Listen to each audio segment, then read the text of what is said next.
তো সারা জীবন আমরা 4 রকম নামাজ আদায় করেছি। এক রকম হলো শুক্রবারে দুপুরে জোহরের নামাজ, তারপরে মানুষ মারা গেলে জানাজার নামাজ, এরপরে আজকের ঈদের নামাজ, আর রমজান মাসে মাগরিবের সময় ইফতারের নামাজ। এই 4 রকম নামাজ কিন্তু আমরা আদায় করে থাকি। বাকি যে নামাজ আল্লাহ পাক আমাদেরকে দিয়েছেন ফরজ, আদায় না করলে বান্দা কাফির হবে, সেই নামাজ আদায়ের ব্যাপারে আমরা ভ্রুক্ষেপ করি না। আল্লাহর হাবিব বলেছেন, কিয়ামতের ময়দানে মানুষগুলিকে যখন উঠানো হবে, এর আগে কবরের ভেতরে যখন মানুষগুলিকে প্রবেশ করানো হবে, বেনামাজির কবর আল্লাহ পাক পুরা অন্ধকার করে রেখে দিবেন। আর 5 ওয়াক্ত নামাজ প্রতিষ্ঠা করে যে বান্দা কবরে যখন ঢুকবে, তখন সে দেখবে আল্লাহ তাআলা তার কবরকে নূরে নূরান্বিত করে দিয়েছেন। ফেরেশতারা তার কাছে প্রশ্ন করবে, বান্দা বলবে, ফেরেশতারা আমাকে নামাজের জন্য সময় দাও, আমি দেখতে পাই সূর্য অস্ত চলে যায়, আমাকে ওযুর পানি দাও। এই হাদিস আপনারা শুনেছেন আপনাদের মসজিদের ইমাম সাহেবদের কাছ থেকে। ফেরেশতারা তাকে বলবে, আল্লাহর বান্দা আলমে বারজাকে তুমি চলে এসেছো, কবরের জিন্দেগিতে তুমি আসছো, এখন তোমার নামাজ আদায় করার সুযোগ আর নাই। বান্দা চতুর্দিকে তাকায়া দেখবে সে কবরের জগতে চলে এসেছে। অন্ধকার কবর ছিল তার, কিন্তু সে কবরকে আল্লাহ পাক নূর দিয়ে ভরে দিয়েছেন। ফেরেশতারা তার কাছে যা জিজ্ঞেস করবে তার জবাব আল্লাহ তার জবান দিয়া বের করে দিবেন। নবীজি বলেছেন, এই ব্যক্তি হাসরের ময়দানে যখন দাঁড়াবে, আল্লাহ রাব্বুল আলামিন তার নামাজ আদায় করার কারণে তার ওযুর জায়গা দিয়া, সেজদাগুলির জায়গা দিয়া নূরের জ্যোতি আল্লাহ পাক তার বের করে দিবেন। নূরের জ্যোতি জান্নাতে যাওয়ার জন্য বান্দার দলিল বা প্রমাণ হয়ে যাবে। নবীজি বলেছেন, আমাল্লাম ইউহাফিজ আলাইহা, যে ব্যক্তি নামাজ আদায় করবে না পৃথিবীতে, কিয়ামতের ময়দানে নামাজ তার জন্য কোনো দলিল হবে না, বরং জাহান্নামে যাওয়ার জন্য দলিল হয়ে যাবে। জাহান্নামে যাওয়ার জন্য প্রমাণ হবে নামাজ। নামাজ নিজেই বলবে, এই ব্যক্তি ঈদের নামাজ আদায় করত, রমজানে মাগরিব পড়ত, জানাজা পড়তো, আর শুক্রবারে নামাজ আদায় করত। আল্লাহ বলবেন জাহান্নামে চলে যা। জাহান্নামে যাওয়ার অর্ডার যখন দেওয়া হবে, কোরআনে কারিমে আল্লাহর হাবিব সাল্লাল্লাহু আলাইহি ওয়াসাল্লাম এই আয়াতের তাফসীর করেছেন। নবীজি বলেছেন, আল্লাহ যখন জাহান্নামে যাওয়ার অর্ডার করবেন, এই মানুষগুলি তখন জান্নাতি মানুষের ভেতরে মিশে থাকবে। জান্নাতি মানুষের যে কাতার হবে, ভিড় হবে, তার ভেতরে সে মিশে থাকবে। কারণ এই পৃথিবীতে আমরা ভালো মালগুলি বিক্রি করি খারাপ মালের সাথে ভাজায়া, খারাপ মালগুলি বিক্রি করা হয় ভালো মালের সাথে ভাজায়া। এমন কাজ করা হয় কিনা বলেন? যারা পটল বিক্রি করেন, বেগুন বিক্রি করে, বিভিন্ন ধরনের তরকারি বিক্রি করেন, খারাপ তরকারিগুলির সাথে ভালো তরকারিগুলি উপরে দেওয়া মহড়া দেওয়া হয়। মহড়া দিয়ে বিক্রি করা হয় না বলেন? মহড়া দেওয়া হারাম, ক্রেতাকে ধোঁকা দেওয়া। সে কিয়ামতের ময়দানে জান্নাতি মানুষের ভেতরে গিয়ে থাকবে মহড়া দিয়ে জান্নাতে চলে যাওয়ার জন্য।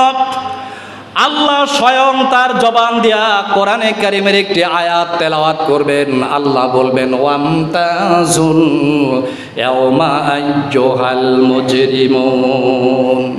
আল্লাহ বললেন ওয়ামতাজ। ওয়ামতাজ আরবি শব্দটার অর্থ হলো বেরিয়ে যাও।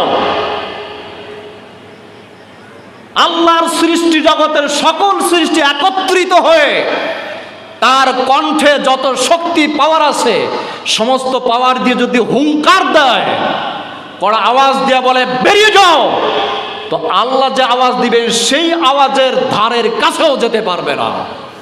আমার কণ্ঠের আওয়াজ যদি 100% পাওয়ারফুল থাকে, সেই আওয়াজ দিয়ে যদি আমি হুঙ্কার দেই, ধিক্কার দেই, সেই আওয়াজে হয়তো মাইক্রোফোনের কয়েল কেটে যেতে পারে, অথবা ইউনিটের কয়েল কেটে যেতে পারে, অথবা বিদ্যুৎ দুর্বল হওয়ার কারণে মাইক সেট ওভারলোড হতে পারে। কিন্তু আল্লাহ যখন আমতাজ শব্দ ব্যবহার করবেন কিয়ামতে, বেনামাজি মানুষের জন্য গোটা হাসর থরকম্প হতে থাকবে। আল্লাহ বলছেন, হুমিলাতিল আরদ, পৃথিবী থরথর করে কাঁপতে থাকবে। এই পৃথিবী হাসরের ময়দান হবে। প্রিয় ভাইরা, কি মনে করেছেন নামাজ নাই কুরবানি দে, তার কুরবানি আল্লাহর কাছে কবুলযোগ্য নয়? নামাজ পড়েন না, কুরবানি দেয়া করবেন কি আপনি? আপনার কুরবানি লাগবে কোন কাজে? আল্লাহর নবী বলেছেন ঘাড় ধরে বের করে দেওয়া হবে। ফেরেশতাদেরকে আল্লাহ বলবেন ফাকুযুহু ফাগুল্লুহু ফাসাল্লুহু। এই পৃথিবীতে কুকুর যখন মরে যায়, মৃত্যু কুত্তার গলায় দড়ি দিয়া টানতে টানতে যেমন নদীর ভেতরে ফেলে দেওয়া হয়, আল্লাহ বলবেন আমার বেনামাজি বান্দাগুলির গলায় জাহান্নামের রশি পরাইয়া টানতে টানতে ফাসাল্লুহু, এদেরকে জাহান্নামের ভেতরে ফেলে দাও। জাহান্নামের নিদারুণ যন্ত্রণা এরা জ্বলতে থাকবে। আর যারা জান্নাতের ভেতরে, জান্নাতীরা জাহান্নামীদেরকেও দেখতে পাবে, জাহান্নামীরাও জান্নাতীদেরকে দেখতে পাবে। আল্লাহ সে ব্যবস্থা করে দিবেন কিয়ামতের ময়দানে। জান্নাত এবং জাহান্নামের ভেতরে আল্লাহ এই ব্যবস্থা করে রেখে দিবেন। জান্নাতীরা একে অপরের কাছে প্রশ্ন করবে মা সালাকাকুম ফি সাকার। ও আমার জান্নাতি বন্ধু, জাহান্নামের যন্ত্রণায় যারা জ্বলছে, আগুন যাদেরকে খেয়ে ফেলছে, টুকরা টুকরা হয়ে যাবে আগুনের ভেতরে। আল্লাহ পাক বলেছেন লা ইয়ামুতু ফিহা ওয়ালা ইয়াহইয়া। জাহান্নামের আগুনে জ্বলতে জ্বলতে টুকরা টুকরা হয়ে যাবে বডি। লা ইয়ামুতু ফিহা ওয়ালা ইয়াহইয়া। এরপরও প্রত্যেকটা টুকরার ভেতরে আল্লাহ তার জীবনী শক্তি রেখে দিবেন। মানুষ সেই টুকরা টুকরা হওয়ার পরেও সেখানে মরবে না। লা ইয়ামুতু ফিহা, সেখানে সে মরবে না। ওয়ালা ইয়াহইয়া, একটু স্বস্তির সাথেও সেখানে সে বাঁচতে পারবে না। সর্বশেষ ফেরেশতারা সিদ্ধান্ত নেবেন, যারা জাহান্নামে তাদের কাছে জিজ্ঞেস করবে মা সালাকাকুম ফি সাকার। কোন অপরাধের কারণে জাহান্নামের ভেতরে আসলে? জাহান্নাম থেকে ওরা চারটা জবাব দিবে। প্রথমে তারা বলবে ক্বালু লাম নাকু মিনাল মুসাল্লিন। এক নম্বর অপরাধ হলো লাম নাকু মিনাল মুসাল্লিন। তোমরা পৃথিবীতে 5 ওয়াক্ত নামাজ প্রতিষ্ঠা করতে, নামাজ পড়তে বলা হয় নাই। আকিমুস সালাহ, নামাজ প্রতিষ্ঠা করার কথা বলা হয়েছে। নামাজ প্রতিষ্ঠা করতে পৃথিবীতে আমরা লাম নাকু মিনাল মুসাল্লিন, আমরা বেনামাজি ছিলাম, আমরা নামাজ আদায় করতাম না, তোমরা নামাজি ছিলে। আজকে জাহান্নামে আসার প্রথম নাম্বার কারণ হলো এই। 2 নাম্বার কারণ হলো ওয়ালাম নাকু নুতঈমুল মিসকিন। গরিব মিসকিন অসহায় দুর্বল যারা, আমরা তাদেরকে খাদ্য দেই নাই, বরং তাদের উপরে আমরা অত্যাচার করেছিলাম পৃথিবীতে। 3 নম্বরে ইসলামকে ধ্বংস করে দেওয়ার জন্য যারা সমালোচনা করত, ষড়যন্ত্র করত, ওয়াকুন্না নাখুদু মাআল খায়িদিন, আমরা তাদের সাথে মিলে ষড়যন্ত্র করে ইসলামকে বিনাশ করে দেওয়ার চিন্তা ভাবনায় লিপ্ত ছিলাম। 4 নম্বর অপরাধ হলো ওয়াকুন্না নুকাযযিবু বিয়াউমিদ্দিন, আমরা আল্লাহর সামনে দাঁড়াবো, মরে যাব, মাটির সাথে মিশে যাব, এই ছিল আমাদের ধারণা। কিন্তু আল্লাহর সামনে দাঁড়ায় আমাকে হিসাব দিতে হবে, এটা আমরা বিশ্বাস করি নাই। কিন্তু আল্লাহ আমাকে তার সামনে ডাক দিয়েছেন ফারদা ওয়াহেদা, এক একজন করে আল্লাহ পাক তার সামনে ডাক দিবেন প্রত্যেকটা মানুষকে।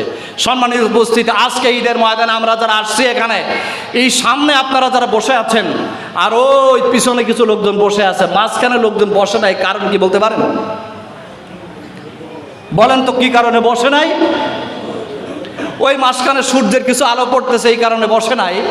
অথচ এই পৃথিবীর মানচিত্র থেকে সূর্য বিজ্ঞান বলেছে 9,30,00,000 মাইল উপরে।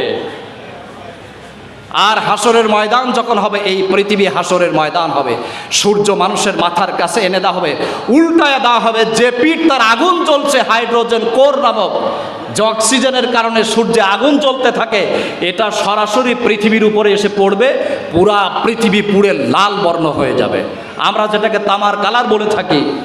সেই হাসরের ময়দানে আল্লাহ সুবহানাহু ওয়া তাআলা বলছেন, নামাজকে যারা হেফাজত করেছে, তারপরে কুরবানি করেছে, নামাজকে যারা হেফাজত করেছে তাদের জন্য হাসরের ময়দানের সূর্যের আলো যেন তাদেরকে কষ্ট দিতে না পারে, এই জন্য আল্লাহ পাক তাদের মাথার উপরে সূর্যের আলো বন্ধ করার ব্যবস্থা করে দিবেন। নাহশুরুল মুত্তাকিনা ইলার রহমান ওয়াফদা, কোরআনে আল্লাহ বলেছেন আমার প্রিয় বান্দাদেরকে কিয়ামতের ময়দানে আত্মীয়র মতো, মেহমানের মতো আমার দরবারে উপস্থাপন করব আমি। অল্প কথা জিজ্ঞাসা করে তাদের জন্য জান্নাতের ফয়সালা করে দেওয়া হবে। অল্প কথা আল্লাহ জিজ্ঞেস করবেন, হিসাবান ইয়াসিরা।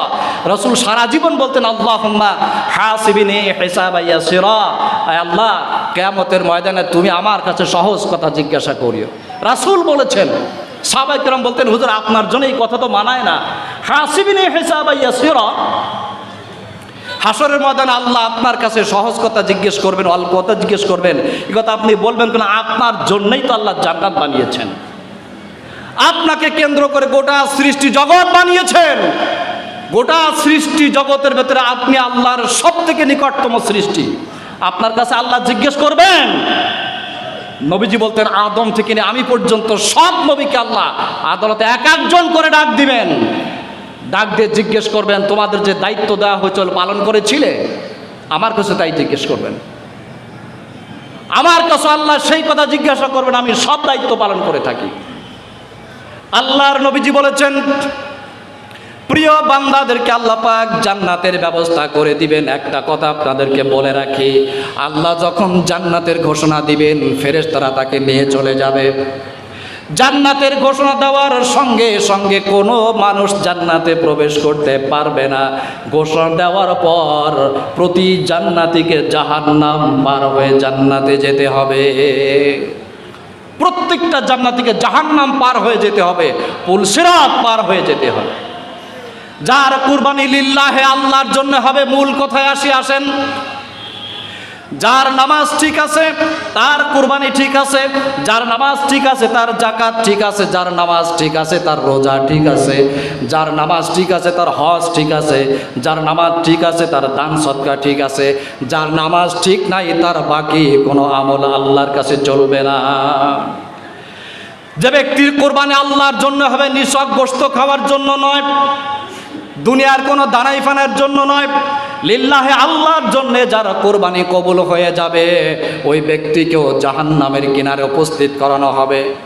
জাহান্নামের কিনারায় যখন তাকে নিয়ে যাওয়া হবে, যে পশুকে সে কোরবানি দিয়েছিল, নবীজি বলেছেন পুরা কোরবানির পশু বান্দা সেখানে দেখতে পাবে। সে লোকটা দেখবে, আমি তো দুনিয়াতে এই গরুটা কুরবানি দিয়েছিলাম, এই উটটা, এই ছাগলটা, এই ভেড়া, এই মহিষ, এটা আমি কুরবানি দিয়েছিলাম, সেইটা দেখতে পাবে। ভাগে কুরবানি দেওয়ার পরেও যে পশু কুরবানি দিয়েছিলেন সেইটা সে জাহান্নামের কিনারায় দেখতে পাবে। পশু তাকে ডেকে বলবে, আল্লাহর বান্দা আসো আমার কাছে, ওয়েলকাম, মোস্ট ওয়েলকাম তোমাকে। আল্লাহ সুবহানাহু ওয়া তাআলা আমাকে জাহান্নামের কিনারায় দাঁড় করিয়ে দিয়েছেন, তোমাকে পুল সিরাত পার হতে হবে না। আল্লাহ আমাকে বলে দিয়েছেন, তুমি আমার পিঠের উপরে চড়ে বসো, এক টানে জাহান্নামের এই পার থেকে ওই পারে জান্নাতুল ফেরদাউসে পৌঁছে দেওয়া হবে। এমন কুরবানি চাই আমরা, এমন কুরবানি যদি চাই যে কুরবানির পশুর পিঠে উঠে জাহান্নাম পার হয়ে জান্নাতুল ফেরদাউসের মেহমান হতে পারবো, সেই কুরবানি এমন কুরবানি যে কুরবানির নাম কোরআন শরীফে আল্লাহ বলছেন লিল্লাহি রাব্বিল আলামিন, আল্লাহর জন্য হতে হবে। এখন আল্লাহর জন্য কার কুরবানি হয় না? যে নামাজ পড়ে না, প্রথম কথা, যে নামাজ পড়বে না তার কুরবানি আল্লাহর জন্য হয় না। কারণ নামাজই যখন পড়েন না তখন তো কাফের। নবীজি বলেছেন ফেরাউনের সঙ্গে কিয়ামতে আল্লাহ দাঁড় করাই দেবেন, নাউজুবিল্লাহ। আমরা কি ফেরাউনের সাথে হাসরের ময়দানে দাঁড়াতে চাই? কারা কারা ফেরাউনের সাথে হাসরে দাঁড়াতে চান হাত উঁচা করেন তো। বোঝে নাই, ফেরাউনের সঙ্গে কেউ দাঁড়াতে চাবে না, হামানের সঙ্গে দাঁড়াতে চাবে না, উবাই ইবনে খালফের সাথে চাইবে না, কারুনের সঙ্গে যাবে না। কারুন মুসা আলাইহিস সালামের চাচতো ভাই, আপন বোনাই, পৃথিবীর সব থেকে নিকৃষ্ট কৃপণ। যে কুরবানিদাতা কৃপণ হয় তার কুরবানি আল্লাহর কাছে চলবে না। কারণ আপনি কুরবানি দেওয়ার আগে একেবারে জীবন্ত কবর কিনে নিয়ে আসে। জীবন্ত কবর বুঝেন তো, ওই যে মাইকিং করে যাচ্ছে, ফ্রিজ আছে না, কুরবানির আগে প্রচুর পরিমাণে বিক্রি। আপনি কেন, ওটা পরিবারের জন্য দরকার, ঠিক আছে আপনি কেনেন, অসুবিধা না। কিন্তু কুরবানির আগে মানুষ যদি এই নিয়তে ফ্রিজ কেনে যে মাংসগুলি গরিবকে অল্প কিছু দিব আর সব আমার ফ্রিজে ঢুকায় রাখবো, আপনার কুরবানি লিল্লাহি হয়নি তো। আপনার ধারণা যদি থাকে কুরবানি না দিলে লোকে বলবে কি আপনার কুরবানি হয়নি, আপনার ধারণা যদি থাকে কুরবানি দিলে সবও হয়ে যাবে, গোশত খাওয়া হয়ে যাবে, আপনার কুরবানি হয়নি। আল্লাহ বলেছেন লা ইয়ানালাল্লাহু লুহুমুহা ওয়ালা দিমাউহা, আল্লাহর কাছে কুরবানির পশুর রক্ত, মাংস, হাড় যা কিছু খাই কিছুই আল্লাহর কাছে যায় না। আল্লাহর কাছে বান্দার অন্তরের অবস্থাটা চলে যায়। কুরবানির পশুর রক্ত মাটিতে পড়ার আগেই তার কুরবানি আল্লাহর কাছে কবুল হয়ে যায়। প্রত্যেকটা লোমা এবং পশমের বিনিময়ে আল্লাহ 10-10টি করে একই দান করে দেবেন, কিন্তু তাদেরকে দিবেন না যাদের ধারণা কুরবানি দেবে এই জন্য গোশত খাওয়া। কুরবানির পশু কেনার সময় ফিতে নিয়ে যায়, বাজারে যায় না, ফিতা নিয়ে যায়, কতটুকু গোশত হইতে পারে? পাগল কাহাকে বলে? আল্লাহ বলেছেন লিল্লাহ। একটা সূক্ষ্ম মাসালা বলে রাখি এখানে, সেটা হলো এই যে আপনি কুরবানির পশুর মাংস কতটুকু হয় এটা ধারণা করতে পারবেন আপনার পুঁজি যা। ভালো করে মনে রাখবেন এই মশলাটা, স্পর্শকাতর মশলা। আপনার পুঁজি যা, এই পুঁজিতে যে মাংস হয়, এই মাংস আপনি এবং মেহমানদেরকে দেওয়ার পর যদি আপনার মোটামুটি হয়ে যায়, তাহলে আপনি ওই পরিমাণে টাকা দিয়ে ওই পরিমাণে মাংসওয়ালা পশু আপনি ধারণা করে কিনতে পারবেন। কিন্তু যদি চিন্তা করেন কুরবানির পশু কিনবার পর বা কিনবার আগে যে গরু কিনতেছে এ তো 900 টাকা কেজি পড়বে, কুরবানি শেষ, কিনবার পরে জবাব করে দেখলেন যে ধারণা করেছিলাম তা তো হয়নি, পশুর গোশত এখন 900, ছাগল 1300, লস হয়ে গেল, কুরবানি হয়েছে? কোনো একজনেরও ধারণা যদি থাকে গোশত খাওয়া, সকলের কুরবানি বরবাদ হয়ে যাবে। আর বহু সুদখোর আছে, এদের কথা কোয়া যাবে না। আবার তোর আর এক জ্বালা, ওই গত ঈদে বলছিলাম তো, আমার 3-4 জনে ফোন করেছে, বলেছে হুজুর ঈদের ময়দানে কড়া কড়া কথা কান কেন? এ কড়া কথা, আমি একটা লোকের নাম বলি। এই যে আমাদের মাওলানা সাহেব, মাওলানা বাহারুল ইসলাম, ওনার আব্বা মাওলানা আশরাফ আলী গাজী। আমি তখন ছোট, সম্ভবত 4K 5-এ পড়তাম, তবে আমার মনে আছে আষাঢ় মাস, শ্রাবণ মাস কি ভাদ্র মাস ছিল, গরুর গায়ে পায়ে পোকা হয় না, পোকা হতো। কিন্তু পোকা হইল, পোকা বের করার কবিরাজের সব বুদ্ধি সাধ্য সব শেষ হয়ে গেল। আসরের নামাজ পড়ে দাদা আমারে বলতেছে কি চল তো আমার বাড়ি। কি কাজ দাদা? বলছে আমার গরুর গলায় সুদখোরের নাম লিখে তাবিজ বানায় ঝুলাই দিতে হবে। তা আমি বললাম আপনি দেন। বলছে আমি যদি দেই আর যদি লোকে জানে তো আমার ইমামতি তো থাকবে না। তারপরে উনি নিয়ে গেলেন, 5 জন সুদখোরের নাম বলছিল, 5 জন আমার মনে আছে, 5 জনের নাম এখনো, নাম তো বলা যাবে না, 2 জন চলে গেছে দুনিয়া থেকে। 5 জন সুদখোরের নাম লিখে তাবিজ বানায়া গরুর গলায় ঝুলাই দিলাম। আল্লাহে, আল্লাহর কসম আমি দাঁড়ানো সেখানে, কয়েক মিনিটের ভিতরে পচা রক্ত আর পোকা গরুর পা থেকে বের হয়ে আসতে লাগলো। পোকার কোন এক মাথার জন্য কালো কালো ছিল, আমার মনে আছে এখনো পর্যন্ত। পোকা যেন বলতেছিল সুদখোরের নাম লিখে ঝুলাইলা গরুর গলায়, আমরা মরে যাবো তো এই পশুর রক্ত মাংস আমরা খাবো না। আল্লাহ বলেছেন মানুষ ছাড়া কোন সৃষ্টি আমার নাফরমানি করে না, ইল্লাল ইনসান আলা যালুমুন কুফফার। আপনি হারামখোর, চুরি করেন, ডাকাতি করেন, লুচ্চমি করেন, বদমাইশি করেন, মানুষের হক নষ্ট করেছেন, সুদে টাকা দিয়ে কুরবানি দিচ্ছেন, আর সেই কুরবানি আল্লাহর কাছে কবুল হবে পাগল পরে পেয়েছেন আপনি, নাকি পাগল মনে করেছেন? এই কুরবানি আল্লাহর কাছে চলবে না, আপনার কুরবানি শেষ, যাদের কুরবানি দিচ্ছেন তাদেরও কুরবানি শেষ হয়ে যাবে। সম্মানিত উপস্থিতি, আমরা যারা আসছি সুদে টাকায় কুরবানি দেব না, হারাম টাকায় নেকি কামাই করার চিন্তা আমরা করব না, নেকি হবে না। আমরা এলান করেছি 8:30 ঈদের জামাত হবে, আর মাত্র আমার ঘড়িতে বাকি 4 মিনিট।